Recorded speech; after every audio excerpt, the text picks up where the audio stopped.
Hello, Model Kit Builder fans. I was perusing one of my Gundam shops, and they sell this line called 30-minute missions. It's seen by the same company as Gundam, Bandai. And I bought a loose one that was already built, like a Volpanova Marine. And I was so impressed by it, I thought I'd try an actual model kit, the whole deal from the get-go, from the new. So actually, before I open this, let's look at this thing. So 30-minute missions is like some sort of game where you can play with these things and blow off arms and all that stuff. It's not really about building the model kit in 30 minutes. It's a game that's supposed to last 30 minutes. 144 scale, so that would be the high grade kind of scale or real grade scale. This particular one, I don't know, it's a copyright of 2019, but then it also says 2023, so maybe this is the second production run or something. 8 years and old, 8 years and up. Never even paid attention to that. So this is the tank version of the Volpanova. There is a bike version as well, but I like tanks, so, and also this was on sale. Alright. Yeah, there's a couple other things here. Number 51, so there's definitely a lot of 30-minute mission kits. You can guess where I live, what country that is. Okay. Typical Bandai stuff. No glue is necessary. It's all friction fit because they have the best plastics machines in the world. Reading this backwards like Japanese people. Okay, so you have a mech mode and then you have the tank mode. There's some English there. I'm not even going to read this thing. Okay, more about the toy.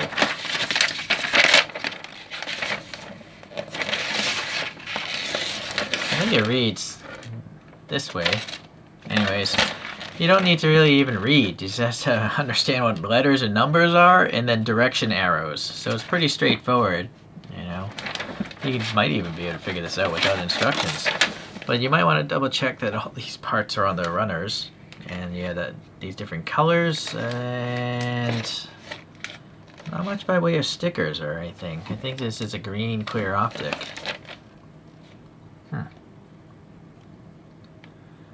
Okay, well. So you're probably going to be bored watching me do this, so I'm going to fast forward, and you can watch and slow down the speed on YouTube if you really want to, but I'll come back when it's all finished.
Alright, so it's a pretty straightforward build. There's some extra parts there, just for random add-ons and stuff like that. Plug up holes and use them to plug weapons to these 3mm holes.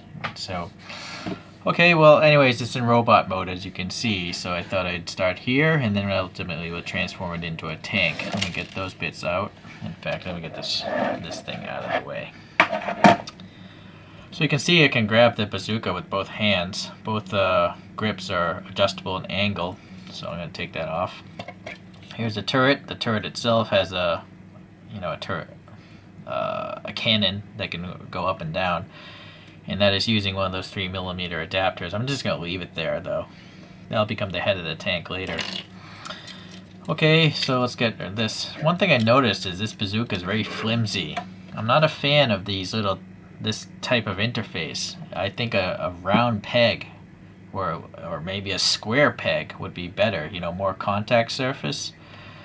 But as this is, press that pretty tight. It's just not a very long peg. It should be longer, and that should be deeper. But you can basically reconfigure these 3 bits as you see fit. I guess you can just make that a short bazooka right there. So on the back it's just vented details, so you can't plug anything to the back, only some stuff into the side. But you could also, mount something to the front of that using one of these double clip adapters.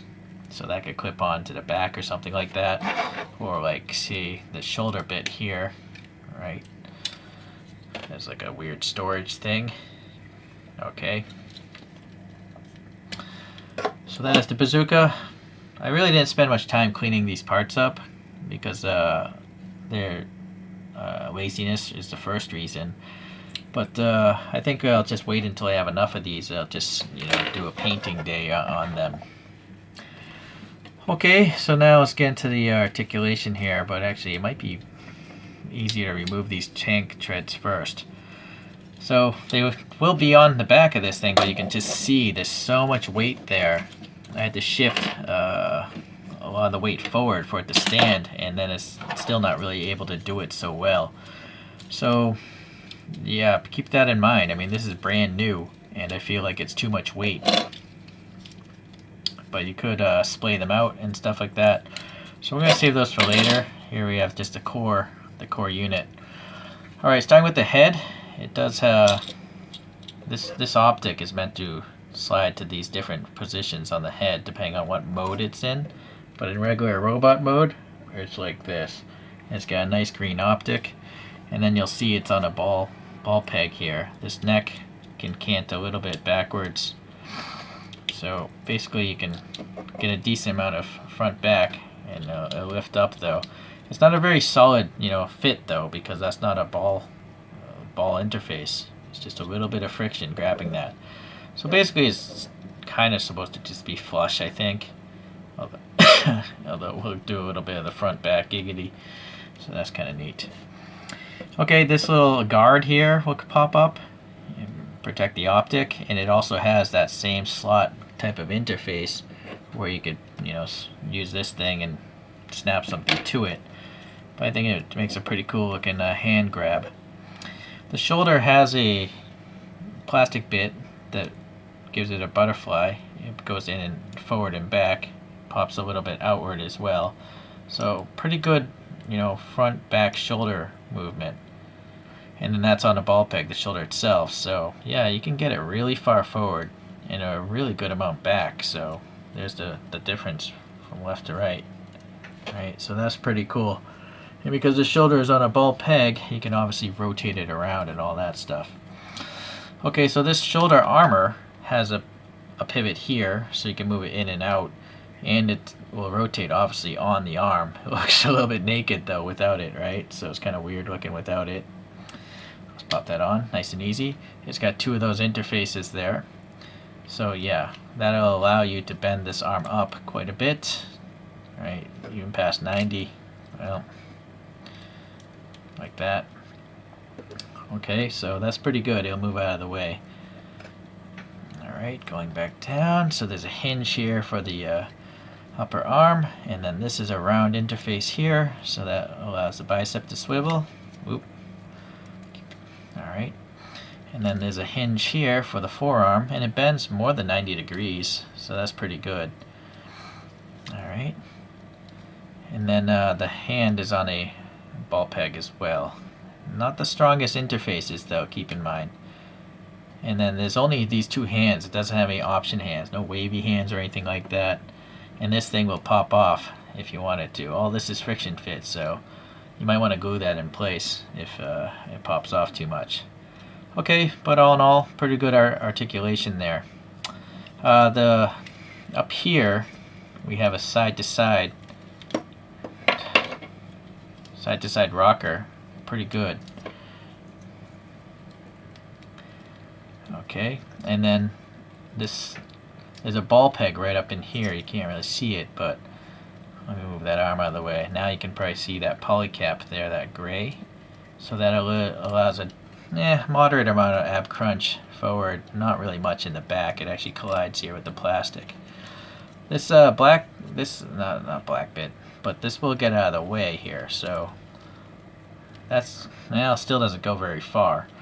But this is interesting, this little piece here, how it can move up and down, out of the way. Alright, so that's kind of neat. Alright, so then on the hip we have these things that can cant down, and then this lighter brown will spin, and this is what the track systems are supposed to attach to. We'll get to those later again. Okay, so now the hips have quite a bit of movement.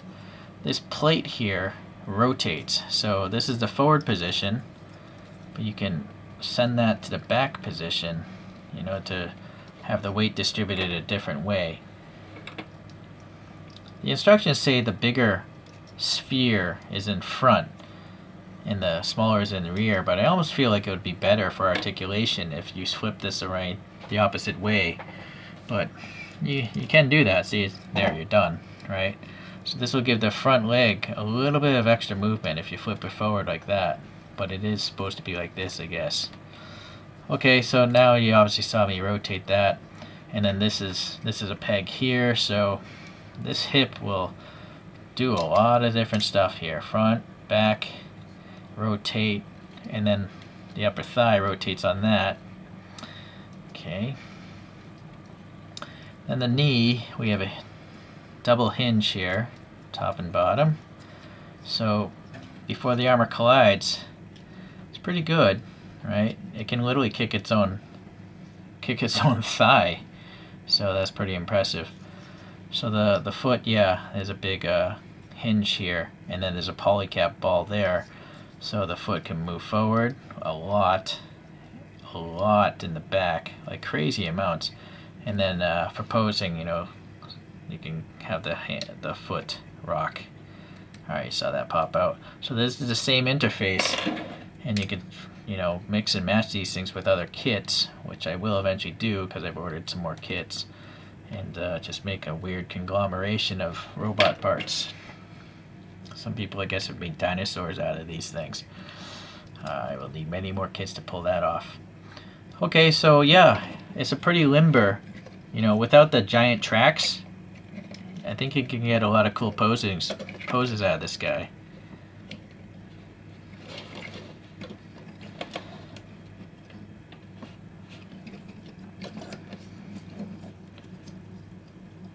Let's see. Can almost balance. Yeah, you have to learn the amount of flex before those things pop apart. I'm just trying to see if I can actually balance this guy on one foot.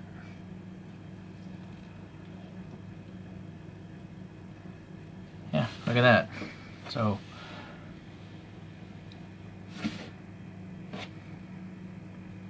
yeah, pretty wacky. Okay, so it is a little weird to see a bunch of holes and pegs sticking out.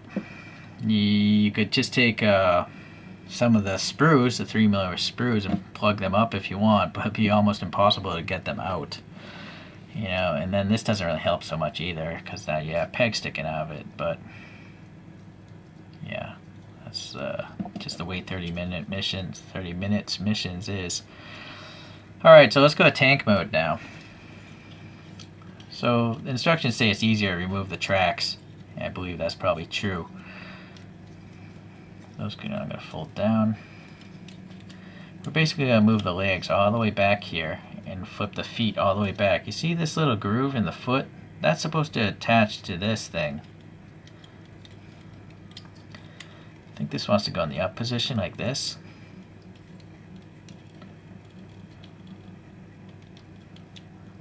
Alright, so that's supposed to be what's going on there. Oop.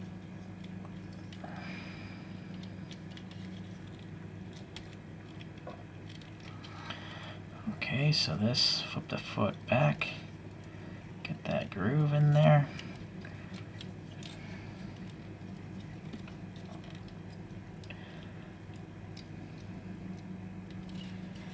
Actually, you know, this thing is supposed to be down here, according to the instructions.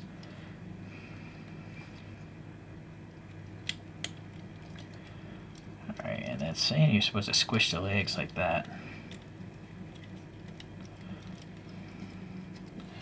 Alright, so now you'll see the pegs there of the feet are going to peg into the holes on the forearm. So that pegs in like that. This pegs in like that. Alright, and then you could hide the hands if you want like that. So we're getting somewhere now. Now you can remove this thing. And then this thing comes up a little bit, and you move this to one of these upper slots. I'm going to put in the middle one. I think that's the logical one to go with. So that is supposed to be something like that. Okay.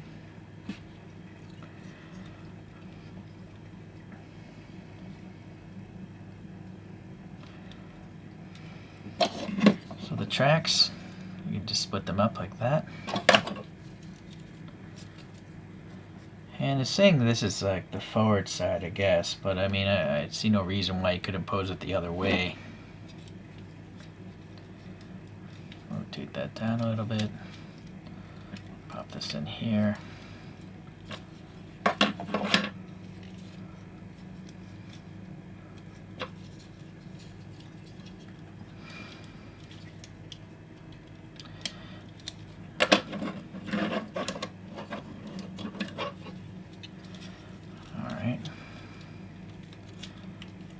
And then you're supposed to actually get the shoulder hole into that peg as well.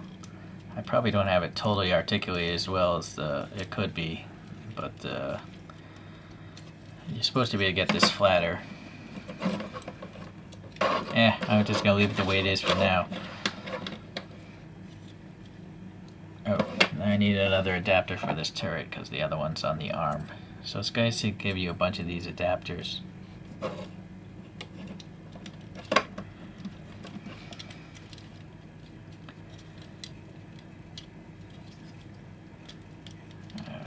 Well, that popped out.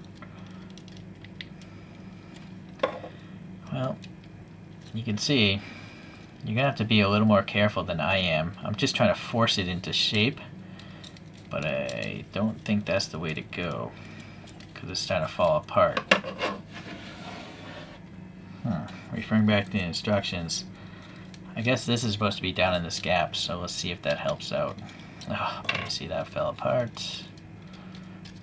So I'm going to remove this whole thing here. So this is supposed to go, this little tooth is supposed to go into this groove here. Lock into place. Like that. Okay. Now that came loose.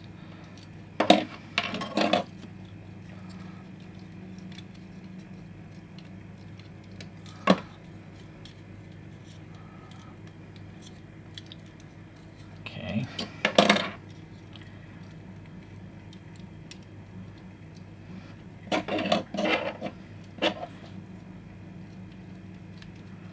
Yeah, I think that is going to work better. Let me get this shoulder piece back on.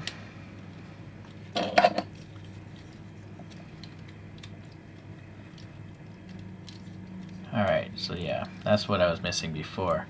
You have to get that hinge below this tan area instead of above it. and that'll make the tank turret more parallel to the ground.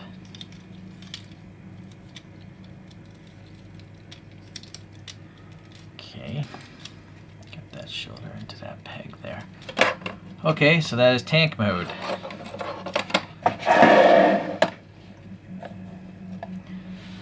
Yeah, it looks kind of like a tank, right? Now, it would be cool if I could get this bazooka. Let's see here. Oh, I think I have the answer. See, I can remove this handle, and I'll use this adapter in the middle section here. And in the back of the turret, there's that slot. So now, it's got double cannon action. Look at that cannon.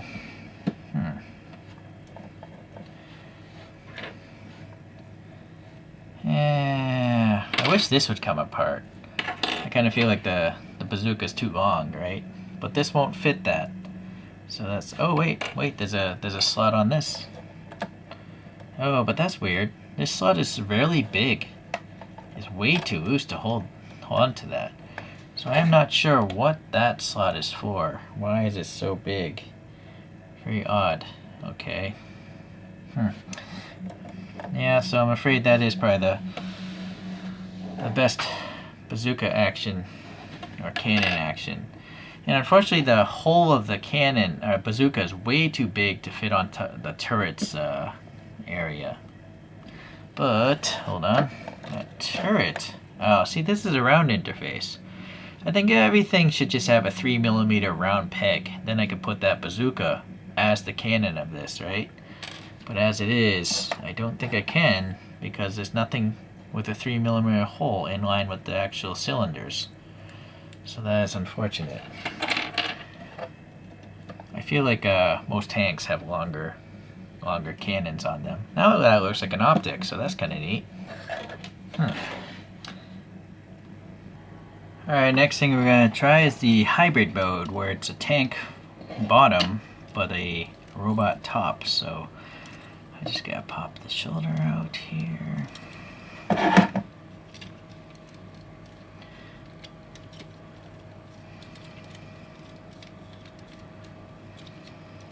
Let's see if we can do it without messing with the tracks. Somehow I have to get torso taller. Drop that down, move the optic down here. I think it would just been cooler if this optic was in the middle on a peg, right? So you could just rotate it up and down instead of relocating it, right?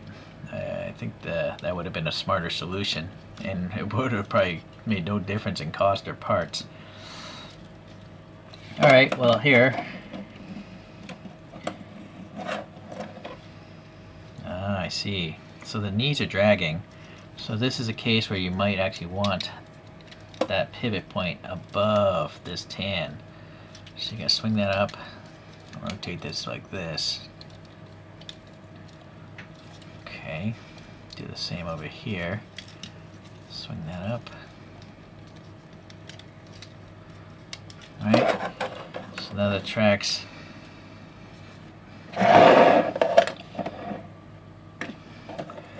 Now the knees aren't scraping. I still want to have the...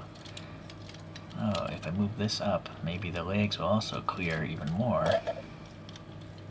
Yeah, they will. Yeah, so there's a reason why this back piece moves up and down, I guess for hybrid mode.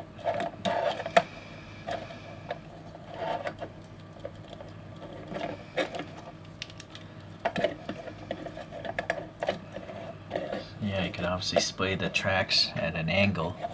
But yeah, right now it is. You got a lot of clearance underneath the knees. And let's pop this cannon back, turret back on this arm. Alright.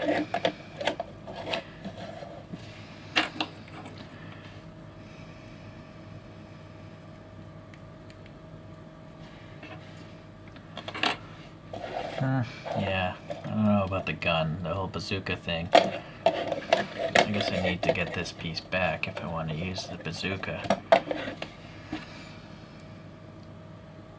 Or, yeah, I need to pop in this middle piece because that holds the handles.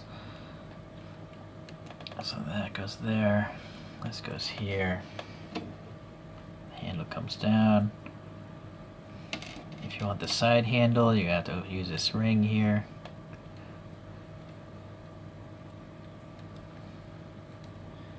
And then you can pop this onto that.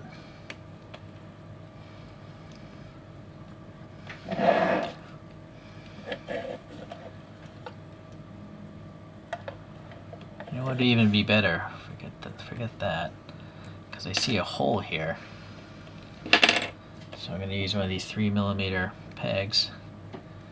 I'm going to just peg this right into the forearm on this side.